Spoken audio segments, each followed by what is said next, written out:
Welcome to our virtual class on English Teachers Trial.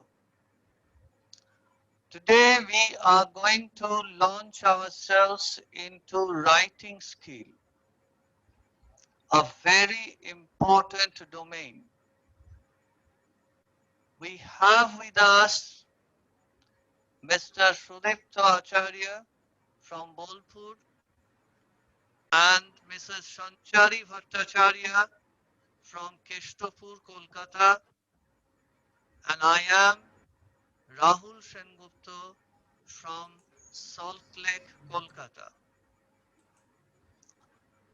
Today, our discussion is on different types of writing skill as they are, how to treat them basically, and also a very important discussion on the marking pattern, which is not always known to the students. This would help them shape their strategy as to how they should deal with different items of writing skill. As usual, we are going to speak in Benglish. Sanchari ma'am, আপনার কাছে আসার আগে আমরা একটু আমাদের চ্যানেলের তরফ থেকে শ্রোতা সাধারণ বা দর্শক সাধারণকে বলে রাখি, আপনাদের যদি আমাদের এই পরিবেশনাগুলো উপযোগী মনে হয়, দয়া করে সাবস্ক্রাইব করুন। যারা এ বিষয়ে আগ্রহী তাদের জানান, এবং আমাদের যে হোয়াটসঅ্যাপ নাম্বারগুলো আপনারা স্ক্রিনে দেখতে পাচ্ছেন, তার মাধ্যমে আপনাদের মতামত, আপনাদের যদি কোনো প্রশ্ন থাকে বা কোনো গঠনমূলক সমালোচনা থাকে যা আমাদের সমৃদ্ধ করবে, তা অবশ্যই আপনাদের জানান, আমরা কৃতজ্ঞ থাকব। সঞ্চারী ম্যাম, এবার একটু আপনার কাছে চলে আসি। আমাদের অনেকগুলো রাইটিং আইটেম আছে, আপনি জানেন, আমরা সবাই জানি। এগুলোকে বোধহয় বিভিন্ন ভাগে আমরা ভাগ করতে পারি এবং সেই অনুযায়ী আমাদের রণকৌশল স্থির করতে পারি। একদম। ম্যাম, যদি এই বিষয়ে আমাদের কিছু বলেন। হ্যাঁ, রাইটিং স্কিল স্পেশালি ক্লাস 10 লেভেলে, মাধ্যমিক লেভেলে যে রাইটিং স্কিলগুলো আছে, রাইটিং যেগুলো আছে সেগুলোকে মোটামুটি তাদের লেখার ধরন হিসেবে এবং তাদের ফরম্যাট অনুযায়ী, মানে যে ছকে আমাদের লিখতে হয় সেটার উপর নির্ভর করে মোটামুটি আমরা রাইটিং স্কিলকে দুটো ভাগে ভাগ করতে পারি। একটা হচ্ছে ফরম্যাট বেসড রাইটিং আর একটা হচ্ছে non format based writing. Format based writing আমাদের কোনগুলোকে রেখেছি? Notice writing, newspaper reporting, processing আর অফিসিয়াল লেটার। এই চারটে স্টুডেন্টরা যদি একটু ভালো করে খেয়াল করে দেখো, দেখবে এই চারটে লেখার ক্ষেত্রেই কিন্তু আমাদের একটা নির্দিষ্ট ফরম্যাট মেনটেন করে লিখতে হয়, মানে একটা স্ট্রাকচার আছে, একটা ছাঁচ আছে। তার বাইরে কিন্তু আমরা কখনোই বেরোতে পারবো না, আমরা তার বাইরে বেরিয়ে গিয়ে ইচ্ছে মতো কিন্তু লিখতে পারবো না। ফর এক্সাম্পল যদি বলি, নোটিস রাইটিং এর ক্ষেত্রে আমাদের প্রথমে কিছু হেডিং দিতে হতে পারে, তারপরে তার টপিকের নাম, তারপর রেফারেন্স নাম্বার, তারপর বডি, এবং তার ভেতরের লেখাগুলো ইনফ্যাক্ট কিন্তু তার একটা নির্দিষ্ট ধরন আছে, একটা প্যাটার্ন আছে, সেই প্যাটার্নটা ফলো করেই কিন্তু আমাদের লিখতে হবে, আমরা আমাদের ইচ্ছে মতো লিখতে পারবো না। বা নিউজ পেপার রিপোর্টিং, প্রসেসিং, সব কিছুতেই একটা নির্দিষ্ট ছাঁচ মেনটেন করে আমাদের শুরু থেকে শেষ পুরোটাই সেটা মেনটেন করতে হয়, এবং সেটা শুধু স্ট্রাকচারের ক্ষেত্রে নয়, শুধু ছাঁচটা বলে নয়, ভেতরে যে সেন্টেন্সগুলো হয় ওটাও একটা প্যাটার্ন ফলো করে হয়। এবং কিছু কিছু স্টক সেন্টেন্স থাকে যেগুলো আমাদের ওখানে মানে বাধ্যতামূলকভাবে ব্যবহার করতে হয়, সেটার বাইরে আমরা বেরোতে পারবো না। সেই জন্য এটাকে আমরা ফরম্যাট বেসড রাইটিং বলছি। আর যেগুলোকে নন সঞ্চারী ম্যাম, ফরম্যাট বেসড, একটু বোধহয় হ্যাঁ এ বিষয়ে ওদের দু একটা উদাহরণ দেওয়া ভালো। যেমন ধরুন, হ্যাঁ নোটিস রাইটিং এ ওরা এক একজন এক একভাবে শুরু করে, যদিও মানে যে যার কাছে শেখে যেভাবে। যেমন it is hereby informed কেউ শেখে, স্টুডেন্টস আর হিয়ার বাই হ্যাঁ ইনফর্মড কেউ শেখে, it is hereby notified এরকম কেউ শেখে। কিন্তু যে যেটা শেখে সেটাকেই তাকে স্টক সেন্টেন্স হিসেবে বারবার ব্যবহার করতে হয়, করাটা অভ্যাস হুম। করতে হয়। আপনি বোধহয় এটাই ম্যাডাম বলতে চাইছেন। হ্যাঁ, Is একদম। the আপনি very good এক্সাম্পলটা দিয়ে একদম ক্লিয়ার ক্ষেত্র করে দিলেন। আহ, যেমন 3 persons were killed and 5 injured as or when a bus collided with a truck. এরকম কতগুলো ছক বাঁধা বাক্য, মানে ছক বলতে একটা হচ্ছে নোটিশ রাইটিং এর ওই যেটা আপনি বললেন যে কোথায় অ্যাড্রেস বসাতে হবে, কোথায় নোটিশ কথাটা লিখতে হবে, ইত্যাদি ইত্যাদি। সেই সাথে এই ছক বাঁধা কতগুলো বাক্য, যেটাকে আপনি বোধহয় স্টক সেন্টেন্স বলতে চাইছেন, এই হ্যাঁ, দুটো মিলিয়ে মিশিয়ে এটাকে আমরা ফরম্যাট বেসড রাইটিং বলছি, তাই তো ম্যাম? একদম। হ্যাঁ হ্যাঁ, ম্যাডাম। একদম। মানে শুধুমাত্র স্ট্রাকচার নয়, তার সাথে ভেতরের লেখাটাও। সবটাই একটা ছাঁচে বাঁধা, একটা বাঁধা গতে আমাদেরকে সেটাকে এগোতে হয়। এবং নিজের মতো যা খুশি লিখলে সবসময় এখানে আহ, বোধহয় পরীক্ষককে সন্তুষ্ট করা যায় না। সুদীপ্ত স্যার, আপনি কি বলেন? হ্যাঁ, আপনার তো দীর্ঘদিন অভিজ্ঞতা। স্যার, আপনি মানে ম্যাডাম ঠিক কথাই বললেন যে ফরম্যাট বেসড রাইটিং এ একটা ছাঁচের মধ্যে থেকে আমাদের লিখতে হয়। ঠিক সেরকম আমি নন ফরম্যাট বেসড রাইটিং এর ক্ষেত্রে এটুকু বলতে পারি যে এখানে আমার field of expression is much more open. মানে ওপেন। সুতরাং আমার এখানে নিজস্ব যে এক্সপ্রেশন সেটা দেওয়ার জায়গা থাকে, কিন্তু সবসময় এটা আমাকে খেয়াল রাখতে হবে যে আমাদের কিন্তু এই মাধ্যমিকের পরীক্ষার রাইটিং গুলো কিন্তু টাস্ক বেস রাইটিং, অর্থাৎ হুম, আমাকে যে হিন্টস দিয়ে দেওয়া হয় সেই হিন্টস এর উপর বেস করেই কিন্তু আমাকে থাকতে হয়। এর হিন্টস এর বাইরে যদি কিছু প্রয়োজন পড়ে তখন আমি লিখবো, কিন্তু হিন্টস গুলোকে বাদ দিয়ে নয়। এটা কিন্তু আমাদের একদম। মাথায় রাখতে হবে। অর্থাৎ নন ফরম্যাট বেসড রাইটিং এ আমার স্বাধীনতা আছে বলে এই নয় যে আমি আমার নিজের মতো করে পয়েন্টস বানিয়ে সেটা লিখে চলে এলাম। আমাকে কিন্তু প্রশ্নটি ভালো করে ফলো করতে হবে। প্রশ্ন ফলো করার একদমই তাই। পর আমার পরীক্ষার যে প্রশ্নপত্রে হিন্টস রয়েছে ওগুলো কভার করার পর তারপর যদি কিছু মনে হয় 2-4টে হিন্টস আমি এক্সট্রা দিতে পারি। কিন্তু দাদা, এখানেও একটি কথা আমাদের ছাত্রছাত্রীর উদ্দেশ্যে বলবো যে ওয়ার্ড লিমিট। আমরা অনেক সময় দেখেছি যে হ্যাঁ, প্রতিটি রাইটিং এর ক্ষেত্রে মোটামুটি 2টি করে পেজ দেওয়া থাকে। 2টি করে পেজ দেওয়া থাকে, এটা কিন্তু ইনাফ স্পেস, ম্যাক্সিমাম স্পেস। এবার আমি অনেক ছাত্রছাত্রী যারা একটু মানে রাইটিং লেখার মতো একটা ক্ষমতা অর্জন করতে পেরেছে তাদের ক্ষেত্রে আমরা লক্ষ্য করি যে তারা কিন্তু 100 ওয়ার্ডস এই লিমিটটা তারা কিন্তু মেনটেন করে না। 100 ওয়ার্ডস বলা আছে, আমার ম্যাক্সিমাম +-20 আমরা ধরি, কিন্তু 100 ওয়ার্ডস বলা আছে, সেটা 150 ক্রস করে যাওয়াটাও কিন্তু কাম্য নয়। অর্থাৎ আমার তার মানে কি হলো, আমার পরীক্ষার প্রশ্নপত্রটি ছাত্রছাত্রী ঠিকঠাক ভাবে ফলো করেনি। ওই জন্য আমাদের এটাও খেয়াল রাখতে হবে যে নিজেকে এক্সপ্রেস করতে গিয়ে আমি যেন সে লাগাম ছাড়া না হয়ে যাই। এতে অনেকগুলি ভুল হতে পারে। একটি তো ওয়ার্ড লিমিট ক্রস করে গেলাম, 2 নাম্বার আমার কি হলো, ভুল হওয়ার সম্ভাবনা থাকলো। যত বেশি লিখবো তত ভুল হওয়ার আমার তত বেশি স্কোপটা ভুল হওয়ার থাকে। সম্ভাবনা থাকবে। এক্স্যাক্টলি, এবং হয়তো এক্স্যাক্টলি। অপ্রাসঙ্গিক অনেক কিছুও লেখা হয়ে যেতে পারে অপ্রাসঙ্গিক হয়ে অনেক সেক্ষেত্রে। যায়। চলে একই, এবং আমরা দেখেছি একই কথার রিপিটিশন থাকে হ্যাঁ অনেক হ্যাঁ জায়গায়। হ্যাঁ। হ্যাঁ, হ্যাঁ। হ্যাঁ, আচ্ছা সুতরাং আমাকে ম্যাডাম, মাথায় একটু রাখতে। যদি নন ফরম্যাট বেসটা বুঝিয়ে বলেন যে কেন এগুলোকে হ্যাঁ, আমরা নন ফরম্যাট বলছি। হুম। ফরম্যাট বেসড গুলোকে কেন ফরম্যাট বেসড বলছি সেটা তো বললাম। নন ফরম্যাট বেসড এর আগে উদাহরণগুলো দেখি যে কোনগুলোকে আমরা রেখেছি। নন ফরম্যাট বেসড এর মধ্যে রয়েছে paragraph, personal letter, story writing আর ডায়লগ রাইটিং। এই 4টে রাইটিং এরও একটা কথা প্রথমেই বলতে হয় যে নন ফরম্যাট বেসড মানেও এটার কিন্তু ফরম্যাট নেই তা কিন্তু নয়। এটারও একটা ছাঁচ আছে, একটা বাঁধা গত আছে, একটা স্ট্রাকচার ফলো করেই লিখতে হচ্ছে। কিন্তু সেটা যেটা স্যার বললেন, সুদীপ্ত স্যার যেটা বললেন যে ফ্রিডম অফ এক্সপ্রেশনটা কিন্তু এখানে অনেক বেশি। এখানে কিন্তু আমাদের রেস্ট্রিকশনটা অনেকটা কম। কোথায় কম? স্ট্রাকচারটা হয়তো আমাদের ফলো করতে হচ্ছে, ছাঁচটা হয়তো আছে। যেমন প্যারাগ্রাফ বা স্টোরির ক্ষেত্রে আমাদের একটা হেডিং দিয়ে শুরু করতে হয়, বা তারপরে যে বডিটা আছে সেটা যেভাবে লেখার সেভাবেই লিখবো, কিন্তু ভেতরের বডিতে কিন্তু আমরা আমাদের ইচ্ছে মতো কথা লিখতে পারি। সেখানে অ্যাজ সাচ সেই রেস্ট্রিকশনটা নেই।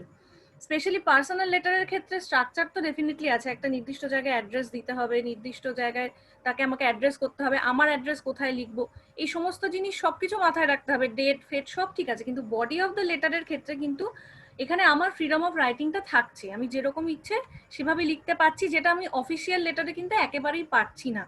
এখানেই হচ্ছে মেন ফরম্যাট বেসড আর নন ফরম্যাটের মধ্যে পার্থক্য, যে এখানে আমার ফ্রিডম অফ রাইটিং বা রেস্ট্রিকশনটার একটু পার্থক্য রয়েছে। এবং ডায়লগ রাইটিং এ তো পুরোটাই তাই, মানে ওপরে হেডিং দিয়ে দুজন ক্যারেক্টারের নাম ছাড়া বাকিটা আমি কি লিখবো পুরোটাই সেটা মানে অ্যাকর্ডিং টু আমার চয়েস। সেখানে কোনো রেস্ট্রিকশনের ব্যাপার নেই। অবশ্য পয়েন্টগুলো মাথায় রাখতে হবে, রেস্ট্রিকশন নেই মানে এটা নয় যে আমি আমার ইচ্ছে মতো লিখবো। গিভেন পয়েন্টস যেগুলো দেওয়া আছে সেগুলোকেই আমাকে ইলাবোরেট করতে হবে, but according to my choice কিভাবে লিখবো সেটা আমার উপর। মানে নির্দিষ্ট কোনো ছক নেই যে এভাবেই আমাকে লিখতে হবে বা এই স্টক সেন্টেন্সটাই ইউজ করতে হবে, অর্থাৎ ম্যাডাম সেটাই। যেটা সুদীপ্ত স্যার একটু আগে বললেন যে কতগুলো সূত্র দেওয়া থাকবে, সেই হ্যাঁ, সূত্রগুলোকে ভুলে গেলে চলবে না, সূত্রগুলোকে সবসময় খেয়াল একদম। রাখতেই হবে। আহ, তার বাইরে দু চারটে কথা লেখা যেতে পারে যেটা অবশ্যই বিষয়ের সাথে সংশ্লিষ্ট।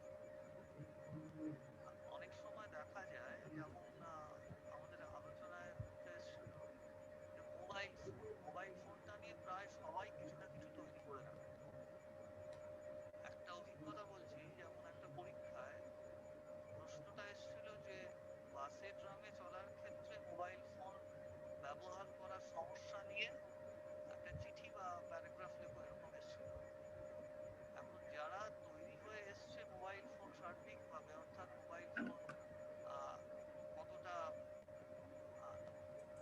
শরীরের পক্ষে খারাপ, হার্টের পক্ষে খারাপ, ইত্যাদি যা যা জানা আছে একদম পুরো উজাড় করে দিয়েছে। এতে হুম। একটা সমস্যা তৈরি হচ্ছে। স্টোরি রাইটিং এর ক্ষেত্রে আরেকটা বোধহয় যেটা ইম্পর্টেন্ট, সুদীপ্ত স্যারও নিশ্চয়ই মানবেন, যে এক একটা স্টোরি এক এক রকম হয়। ঠিক। যদি একটা ফেবল হ্যাঁ। দেয়, সেখানে সাধারণত একটা মরাল আমরা এক্সপেক্ট করব। বেশিরভাগ গল্পের হুম। ক্ষেত্রেই একটা না একটা মরাল থাকে। আবার ধরুন যদি ওই ফার্মার অ্যান্ড স্ত্রী সান্স এ ধরনের গল্প দেয়, সেটা ঠিক ফেবল নয়, কিন্তু শেষেও সেখানে একটা মরাল লাগছে। কোনো একটা গল্প হতে পারে যেখানে তেমন মরাল হয় না, মানে এই সবগুলো বেছে বুঝে তাদের বুঝতে হবে। এখানে অনেকটাই নিজের মতো লিখতে হবে। এখানে ওই ফরম্যাট বেস অর্থাৎ স্টক সেন্টেন্স তেমন খেলবে না, যদিও হয়তো প্রস্তুতির জন্য কিছু কিছু স্টক সেন্টেন্স লাগতে পারে। সে বিষয়ে আমরা সুদীপ্ত স্যার, আপনার বোধহয় এসব রীতিমতো তৈরি আছে, ভবিষ্যতে আমরা এগুলো নিয়ে ছাত্রদের সাথে মুখোমুখি বসবো। অবশ্যই অবশ্যই। আজকে আমরা আরেকটা আলোচনায় চলে আসছি, সেটা হলো স্কোরিং রুব্রিক্স। এটা একটু পণ্ডিতি কথা হয়ে গেল, মানে ছাত্রছাত্রীদের এই শব্দটা বা এই শব্দ বন্ধটা তেমন জানা নেই। আমরা ওদের বলতে পারি মার্কিং প্যাটার্ন। সুদীপ্ত স্যারকে দেখে যতটা ইয়ুথফুল মনে হচ্ছে, তার অভিজ্ঞতা কিন্তু তার চেয়ে অনেক বেশি। বহুদিন ধরে এই বিষয়ের সঙ্গে তিনি সম্পৃক্ত রয়েছেন। তিনি আমাদের একটু বোঝাবেন যে কিভাবে মার্কিং প্যাটার্নটা থাকে, যেটা সবসময় ছাত্রছাত্রীদের জানা থাকে না, কিন্তু জানা থাকলে তারা নিজেদের সেভাবে তৈরি করতে পারে, সেভাবে নিজেদের ঠিক রণকৌশলটা স্থির করতে পারে। স্যার যদি ঠিক একটু বলেন এবার। ঠিক স্যার, আপনার কথা সূত্র ধরেই বলি যে আজকে যে আলোচনাটা আমরা এবার করব, সেই আলোচনাটা কিন্তু ছাত্রছাত্রীদের জানার কথা নয়। এটা অ্যাকচুয়ালি মার্কিং প্যাটার্নটা দেওয়া হয় যারা ইভ্যালুয়েশন করেন খাতাটি, অর্থাৎ পরীক্ষক, তাদের কাছে এই মার্কিং প্যাটার্নটি যায়। এই মার্কিং প্যাটার্নের উপর বেস করেই কিন্তু তারা একটি রাইটিংকে ইভ্যালুয়েট করেন এবং আউট অফ 10 সেই ছাত্র বা ছাত্রী কত পেতে পারে, হ্যাঁ, সেটা ওনারা মার্কিংটি করেন। এবার আমরা এতদিন ধরে আমাদের ছাত্রছাত্রীরা মাধ্যমিক পরীক্ষা দেওয়ার আগে পর্যন্ত স্কুলে যে সমস্ত পরীক্ষা দিয়েছে, সেটা সামেটিভ হোক বা টেস্ট পরীক্ষা হোক, সেখানে তারা দেখতে পাবে বা পেয়েছে যে আউট অফ 10 তারা 8.5 বা 9 একটি পাশে বাঁ পাশে লেখা রয়েছে।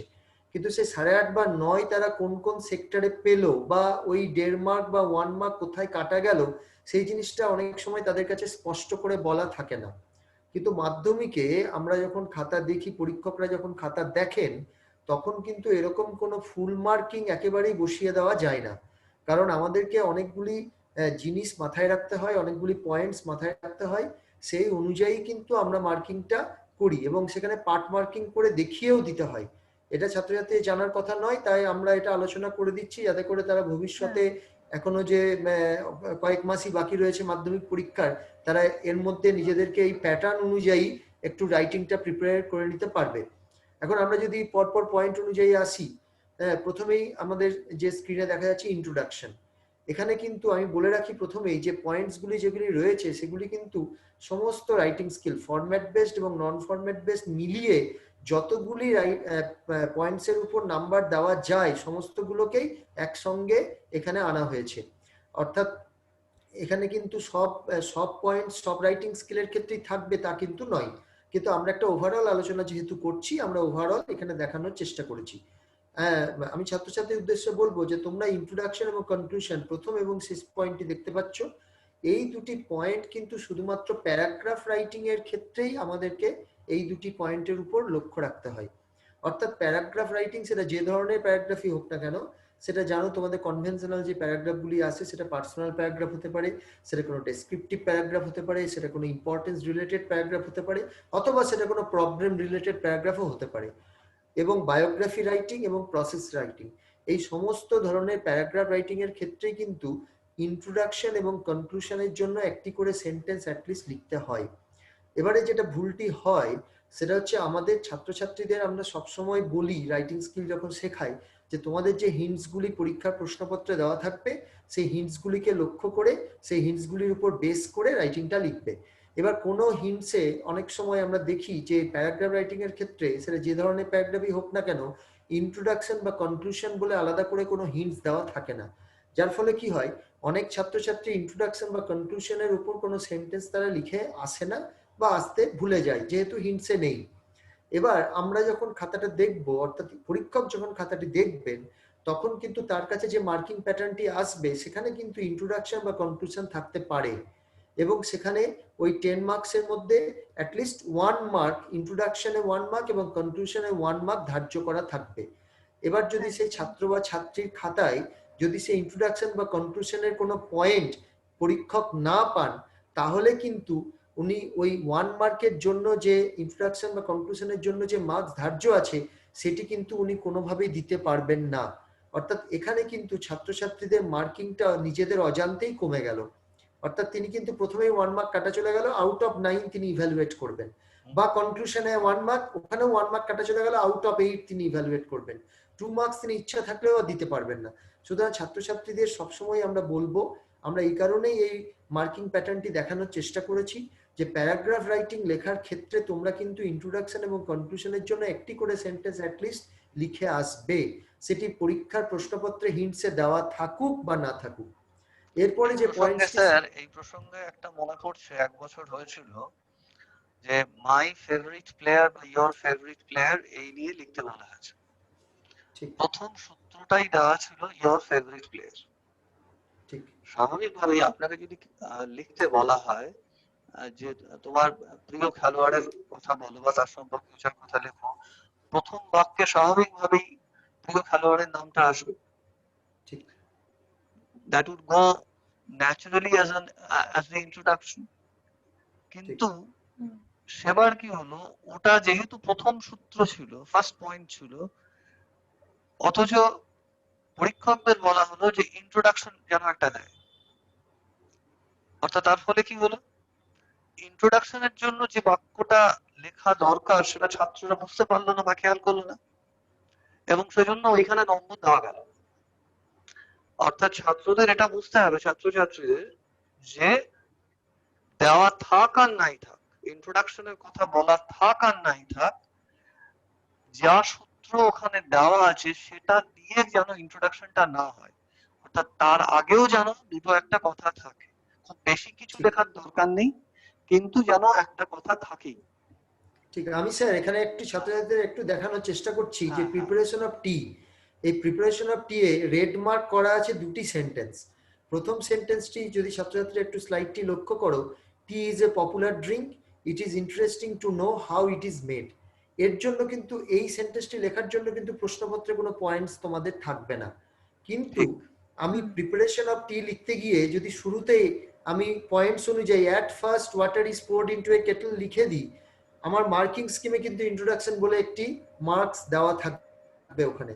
তাহলে আমাদের পরীক্ষকদের ক্ষেত্রে খুব অসুবিধা হয়ে যাবে তোমাকে ওই মার্কসটি দেওয়ার, কারণ তোমার খাতায় কিন্তু আমরা ইন্ট্রোডাকশন পার্টটা কিন্তু মানে অনেক সময় উজ্জ্ব থাকে। এক্স্যাক্টলি উজ্জ্ব থাকে। এবং আপনারা যদি দেখেন ম্যাডাম, আপনিও যদি দেখেন, আমি কনক্লুশনেও দেখুন this is how T is made at home, এটাই কনক্লুডিং স্টেটমেন্ট। এখানে আর কিছু নতুন করে টি সম্পর্কে বলার কিছু নয়। এখানে this is how T is made at home.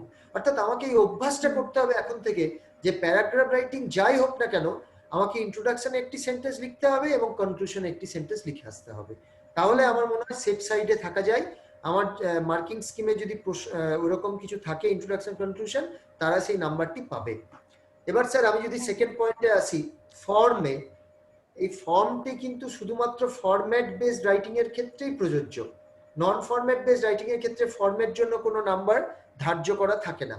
অর্থাৎ আমরা যদি একটু স্লাইড দেখে নিই, এই যে নোটিশ রাইটিং, একটি নোটিশ রাইটিং ছাত্রছাত্রীদের দেখানোর জন্য আমি এখানে স্লাইডে ওদেরকে দেখানোর চেষ্টা করেছি যে ছাত্রছাত্রীরা দেখো রেড কালারের যে কথাগুলি লেখা আছে সেগুলো সবই কিন্তু ফর্মের জন্য ধার্য করা আছে নাম্বার। হ্যাঁ, প্রথমে ওপরে হেডিং, সেখানে আমার স্কুলের নাম মেনশন করতে হবে। আমরা বলি স্কুলের যেটা অ্যাকচুয়াল নাম সেটা না দিতে XYZ স্কুল বা ABC স্কুল দেওয়া দিতে।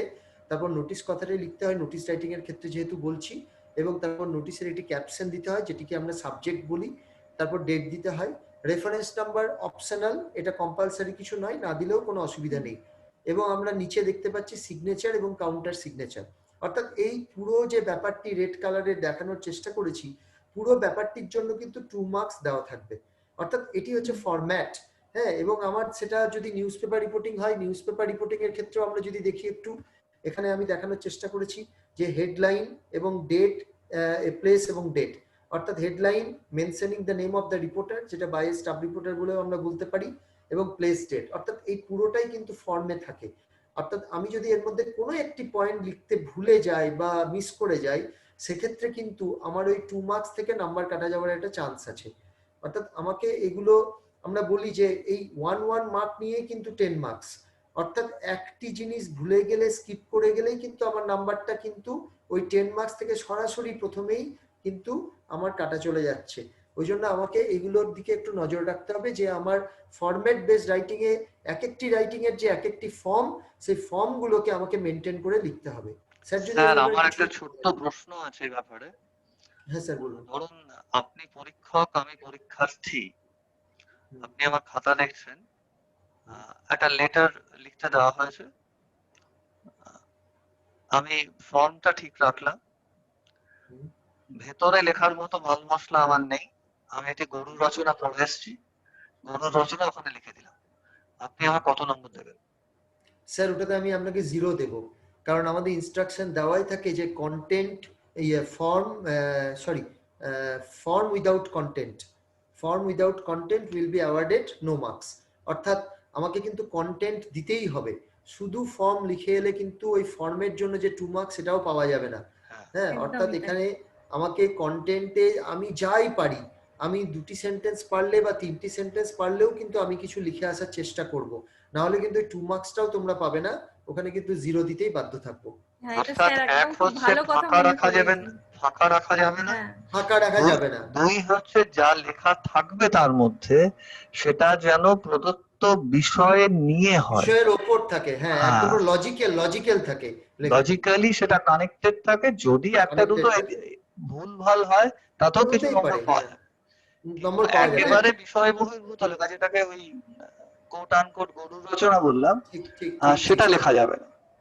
ঠিক ঠিক না, এটা স্যার একটা খুব ভালো কথা বলেছেন, মানে স্টুডেন্টদের মধ্যে ভ্রান্ত ধারণাটা থাকে আর কি ফর্মটা লিখে এলেই নাম্বার পাবো। হ্যাঁ, স্ট্রাকচার একটা করে দিয়ে আসো, ভেতরটা ফাঁকা বা হিজিবিজি কিছু লিখে দিলাম, তাহলে কিছু না কিছু একটা নাম্বার পেয়েই যাবো, এরকম একটা ধারণা থাকে ওদের। এবং ম্যাডাম এই ধরনের খাতা আমরা পাই মাধ্যমিকে প্রচুর। হ্যাঁ, আমরা মাধ্যমিকে প্রচুর খাতা পাই যে ফর্মটা শুধু লিখে দিয়েছে এবং কন্টেন্টে স্যার যেটা বলছিলেন, যে আমি আরেকটা উদাহরণ দিই ছাত্রছাত্রীদের, যে কুমির সম্পর্কে রচনা পড়ে গেছে, আমাদের গ্রাম পড়ে গেছে। হ্যাঁ, অর্থাৎ ওখানে কি যে করেই হোক মানে কুমিরটাকে আনতে হবে। হ্যাঁ, সেরকম অনেক সময় লেখা আমরা পাই, কিন্তু এগুলো করতে যাবে না, কারণ এগুলোতে কিন্তু 0 ছাড়া আর কিছু পাবে না। তোমাদের ওটাও যেহেতু লিখছো, তোমাদের পরিশ্রমটা বিফলে যাবে। তাই পরিশ্রমই যখন করছো, 2-4টে সেন্টেন্স বানিয়ে ওই বিষয়ের উপর, ওই টপিকের উপর 2-4টে সেন্টেন্স বানিয়ে অবশ্যই লিখে আসবে। তাহলে অ্যাটলিস্ট ফর্মটা যদি ঠিকঠাকও থাকে, ফর্মে 2 মার্কস পেলে, প্লাস রাইটিং এর জন্য এবার তুমি যা লিখেছো ওর উপর নাম্বার পাবে। এবারে স্যার যদি পরের পয়েন্টে আসি, ইউনিট। এই ইউনিটটা ছাত্রছাত্রীরা হিন্টস বা পয়েন্টস হিসেবেই জানে, কিন্তু পরীক্ষকদের কাছে এই হিন্টস বা পয়েন্টসকে ইউনিট বলেই এটা সাধারণত জানা হয়। তো ইউনিট যেটা আমার ছাত্রছাত্রীদের বলবো, যে পরীক্ষার প্রশ্নপত্রে যে হিন্টস গুলি দেওয়া থাকে, যেগুলোকে আমরা ইউনিট বলি, সেই প্রতিটি ইউনিটের জন্য কিন্তু মিনিমাম 1 ম্যাক্সিমাম 2 মার্কস অ্যালট থাকে। অর্থাৎ কোনো একটি ইউনিট বা কোনো একটি হিন্ট যদি কোনো ছাত্রছাত্রী ভুলবশত স্কিপ করে যায়, তাহলে কিন্তু সেই ইউনিটের জন্য যে অ্যালোটেড মার্কস সেটা কিন্তু কোনোভাবেই তাকে দেওয়ার কোনো প্রভিশন নেই। এবং এই ক্ষেত্রে আমি বারবার বলি যে অনেক সময় আমরা এখন ছাত্রছাত্রীরা এত প্র্যাকটিস করে, হ্যাঁ, তাদের এখন যেহেতু পরীক্ষার প্রিপারেশনে টেস্ট পেপার, কোয়েশ্চেন ব্যাংক এত প্র্যাকটিস করে, অনেক সময় তাদের রাইটিং কমনও পড়ে যেতে পারে। বিশেষ করে পার্সোনাল প্যারাগ্রাফ জাতীয় যে প্যারাগ্রাফগুলি আসে, অনেক কমন পড়ে যাওয়ার চান্সেস থাকে। এবং সেক্ষেত্রে কমন পড়ে গেলে যেমন ভালো দিক আছে যে আমার জানা পড়লো, আমি লিখে এলাম, খারাপ দিক একটি রয়েছে, সেটা হচ্ছে যে অনেক ছাত্রছাত্রী, আমরা পরীক্ষার হলেই সেটা লক্ষ্য করেছি ইনভিজিলেটর থাকাকালীন, যে অনেক ছাত্রছাত্রী কমন টপিকটা কমন পাওয়ার পর তারা হিন্টস গুলি আর ভালো করে পড়ে না। তারা যেটা রেডি করে তারা এসেছিল সেই পুরো রাইটিংটাই তারা লিখে দেয়। এতে ভুল কোন জায়গায় হয়, আমি যে বলছিলাম যে প্রতিটি ইউনিটে কিছু না কিছু মার্কস অ্যালট করা থাকে, অর্থাৎ পরীক্ষার প্রশ্নপত্রে যে ইউনিটগুলো থাকবে তার সেই ক্ষেত্রে কিন্তু মার্কস অ্যালট করা থাকবে। তুমি হয়তো যে লেখাটি রেডিমেড করে এসেছো, সেই লেখাটি যে হিন্টসগুলি, সেই হিন্টসের সঙ্গে পরীক্ষার প্রশ্নপত্রে কোনো একটি হিন্টসের মিল নাও থাকতে পারে, কোনো একটি হিন্টস হয়তো এক্সট্রা থাকতে পারে যেটা তোমার লেখার মধ্যে নেই। হ্যাঁ, সুতরাং তুমি যখন তোমার লেখাটি লিখছো পরীক্ষার প্রশ্নপত্রে হিন্টসগুলিকে লক্ষ্য না করে, তখন যে ভুলটি হয় যে ওই পরীক্ষার প্রশ্নপত্রে ওই একটি হিন্ট যেটা তোমার লেখার মধ্যে নেই ওটা স্কিপ হয়ে গেল। স্কিপ হয়ে যাওয়ার জন্য ওই হিন্টসে ধরা যাক 1 কি 2 মার্ক ধার্য আছে, সেই 1 কি 2 মার্ক তুমি আর পেলে না। অর্থাৎ তুমি যত ভালোই লেখো না কেন, যত কমনই পড়ুক না কেন, তোমার কিন্তু নাম্বার ওখানে কাটা চলে গেল তোমার অজান্তেই। স্যার আমাদের সময়ের একটা ব্যাপার চলে আসছে। হ্যাঁ স্যার, হ্যাঁ স্যার, হ্যাঁ স্যার, আমি পরের পয়েন্টে যাচ্ছি। আমি শুধু একটুখানি বলি যে তোমরা কমনই পড়ুক বা তোমার জানার মধ্যেই পড়ুক, সবসময় পরীক্ষার প্রশ্নপত্রে যে হিন্টস গুলি থাকবে সেটি কিন্তু ভালো করে পড়বে এবং সেগুলিকে কভার করবে।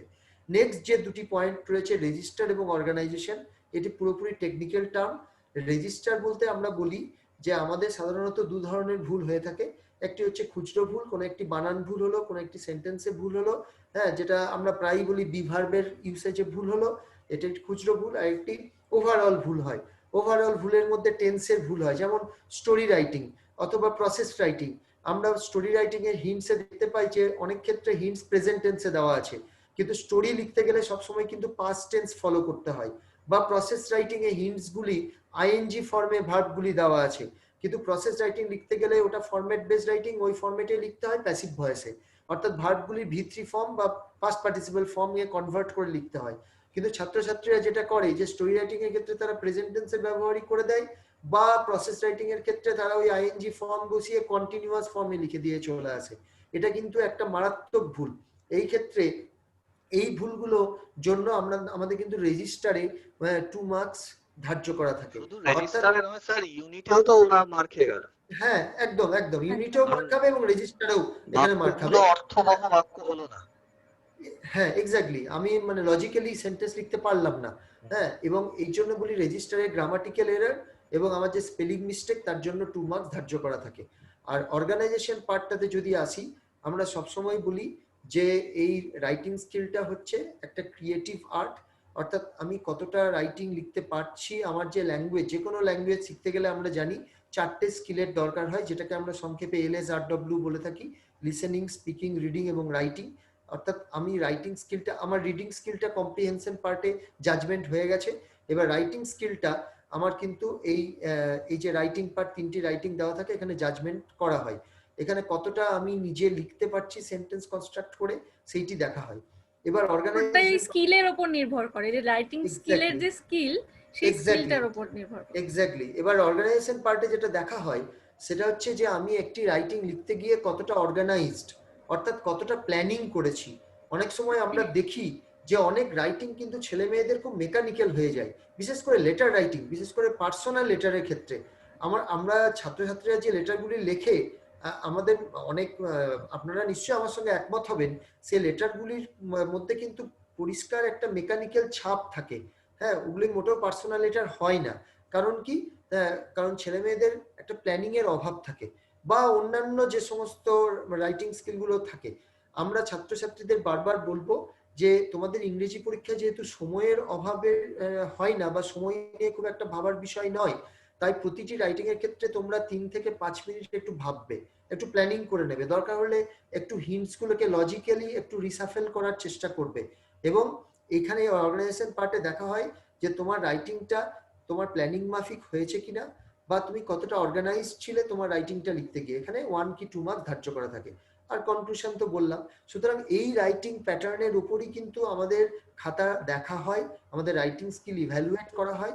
ছাত্রছাত্রীরা আজকে যে তোমাদের ডিসকাস আমরা করলাম, এটার উপর কিন্তু তোমরা কতটা নিজেরা এনরিচড হতে পারবে এটা তোমাদের উপর ডিপেন্ড করছে। রাইটিং লিখতে গিয়ে এই পয়েন্টস গুলোকে যদি একটু মাথায় রাখো, আমার মনে হয় যে তোমাদের রাইটিংটা একটু এনরিচ হবে, এবং এই যে ভুল হওয়ার টেন্ডেন্সি গুলো আমরা দেখি, এই ভুলটা অনেকটাই এড়ানো যাবে। এবার স্যার আমরা তাহলে শেষের দিকে একটু চলে আসি। আমি একটু দুটো একটা কথা এর মধ্যে অ্যাড করে নিই।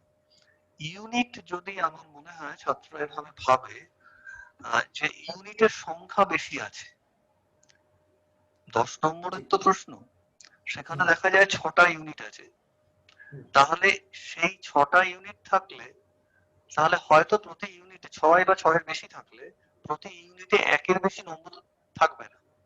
অর্থাৎ সেখানে তাদের এটা কনসেন্ট্রেট করতে হবে যে প্রত্যেকটা ইউনিট যেন সঠিক বাক্যে ফুটে ওঠে। ঠিক। আর যদি দেখা যায় ইউনিটের সংখ্যা কম, মানে ধরুন 4টে আছে, তাহলে 4টে আছে মানে তাহলে প্রত্যেকটাতে 2টো করে নম্বর থাকার সম্ভাবনা খুব বেশি, সেক্ষেত্রে একটু বেশি লেখার প্রয়োজন আছে, অন্তত একাধিক একটা বাক্য যেন সেন্টেন্স থাকে। লিখে জাস্ট পয়েন্টটা টাচ করে গেলে হবে না। হবে না। at least দুটো সেন্টেন্স, আর রেজিস্টার অর্গানাইজেশন সম্পর্কে যেটা আমি বলবো, রেজিস্টার হচ্ছে মানে আমাদের দিক থেকে না, ওদের দিক থেকে ভাবলে রেজিস্টারটা হচ্ছে সঠিক ইংরেজিতে লিখতে হবে, সেটার উপর জোর দিতে হবে, বানান, বাক্য গঠন ইত্যাদি। আর অর্গানাইজেশন হচ্ছে গুছিয়ে লেখাটা হচ্ছে খুব ইম্পর্টেন্ট, একই কথা বারবার না আসা, তারপর হচ্ছে অগোছালো না হয়ে যাওয়া, মানে যে অর্ডারে জিনিসগুলো পরপর থাকা উচিত সেই অর্ডারটা ঠিকঠাক মেনটেন হয়নি, এইগুলো। অর্থাৎ ওভারঅল ইমপ্রেশন কি এক্সামিনার, এটা ফুটে উঠবে রেজিস্টারে অর্গানাইজেশন। স্যার আমি এই প্রসঙ্গে আরেকটা কথা বলতে চাই, সেটা হচ্ছে ছাত্রছাত্রীদের, অনেক ছাত্রছাত্রীর মধ্যে ধারণা থাকে যে খুব সেই যেটাকে বলে বোমারু শব্দ, আলংকারিক শব্দ ব্যবহার করলেই আমি মার্কসটা একটু বেশি পাবো। তো আজকে ছাত্রছাত্রীরা এই স্লাইডটি দেখার পর নিশ্চয়ই বুঝতে পারবে যে ওই বোমারু শব্দ লেখার জন্য কিন্তু এক্সট্রা রিওয়ার্ডের কোনো জায়গা নেই। একদম একদম ঠিক কথা। আমরা যেটা চাই নির্ভুল ইংরেজি চাই। হ্যাঁ, বোমারু শব্দ লিখতে গিয়ে অনেক সময় ভুল হওয়ার চান্স থাকে, তার স্পেলিং, তার সঠিক ব্যবহার আমরা অনেক সময় ইনঅ্যাপ্রোপ্রিয়েট ইউজ দেখি, যেখানে শব্দটি ব্যবহার করার প্রয়োজন ছিল না বা ওটা ইররেলিভেন্ট, সেখানে ওই শব্দটি আমরা দেখতে পাই, যার ফলে কি হয় সেন্টেন্সটি পুরোটাই কিন্তু ভুল হওয়ার একটা চান্সেস থাকে, সম্ভাবনা থাকে, বাক্যের গঠন ভুল হওয়ার সম্ভাবনা থাকে, ভুল বার্তা যায়, ইত্যাদি ইত্যাদি সমস্যায় নম্বরটা ওদের জোটে না। আর দ্বিতীয়ত যেটা বলবো সেটা হচ্ছে রিভিশন। যে যাই লিখলো না কেন, সেটা রিডিং এর জন্য হোক, রাইটিং এর জন্য হোক, রিভিশন ইজ আ মাস্ট। এবং ইংরেজিতে নিশ্চয়ই আপনারা একমত হবেন যে সময়টা খুব একটা সমস্যা করে না, দে আর নেভার শর্ট অফ টাইম। কিন্তু মুশকিল হচ্ছে রিভিশনের জন্য একটা পদ্ধতি থাকা উচিত। আমি যা লিখলাম সেটাই আরেকবার পড়লাম, সেটা তো ঠিক রিভিশন হলো না। অর্থাৎ আমার কোথায় কোথায় দুর্বলতা আছে, কোথায় কোথায় আমার প্রবণতা আছে, সেই জায়গাগুলো যদি আমি নিজে বুঝতে পারি তাহলেই তো আমি রিভাইজ করতে পারবো। এই ব্যাপারে স্যার আমাদের পরিকল্পনা হচ্ছে পয়েন্টগুলোর সাথে মিলিয়ে নেওয়াটাও দরকার, পয়েন্টগুলো সবকটা লিখেছি কিনা, কোনোটা বাদ গেল কিনা। কিছু কিছু ভুল আপনারা জানেন, আমরাও দেখি যে কিছু খুব রেকারেন্ট টাইপের ভুল, মানে অনেকের মধ্যে এই ভুল দেখা যায় এবং বারবারই সেই ভুলগুলো করে ফেলে। অনেকটা ধরুন একটা ছেলেকে বলা হলো যে তুই আর শালা বলবি না, সে বাক্যের মধ্যে 10টা শালা বলে, তা সে মেনে নিল, মেনে বলল হ্যাঁ স্যার আমি আর শালা বলবো না রে শালা, অর্থাৎ আবার শালা বেরিয়ে গেল। এইরকম ভুলগুলো বাচ্চাদের মধ্যে থাকে, ছাত্রছাত্রীদের মধ্যে থাকে, নিশ্চয়ই দেখেছে। আমরা সেই ভুলের ওপর আমরা আগামী দিনে এর পরবর্তী আমাদের পরিবেশনায় এটারই বিস্তারিত আলোচনা করব। এটা কিন্তু রাইটিং স্কিলের জন্য ভীষণ ভীষণ ভীষণ গুরুত্বপূর্ণ। ঠিক। শেষ করার আগে আবার আপনাদের কাছে আবেদন জানাই, আমাদের চ্যানেল ইংলিশ টিচার্স ট্রায়ো, এতে আপনারা সাবস্ক্রাইব করুন অবশ্যই, যদি আপনাদের আমাদের এই পরিবেশনা ছাত্রছাত্রীদের উপযোগী বলে মনে হয়। আর আমাদের ফোন নাম্বারগুলো দেওয়া আছে, আপনারা এই ফোন নাম্বারগুলোর মাধ্যমে হোয়াটসঅ্যাপে আপনাদের মতামত, আপনাদের প্রশ্ন, আপনাদের যে কোনো রকমের গঠনমূলক সমালোচনা ইত্যাদি জানান। আমরা অত্যন্ত কৃতজ্ঞ, অত্যন্ত সমৃদ্ধ বোধ করব। আজকের মতো আমরা, অর্থাৎ শ্রীমতী সঞ্চারী ভট্টাচার্য, শ্রী সুদীপ্ত আচার্য এবং শ্রী রাহুল সেনগুপ্ত বিদায় নিলাম। ধন্যবাদ।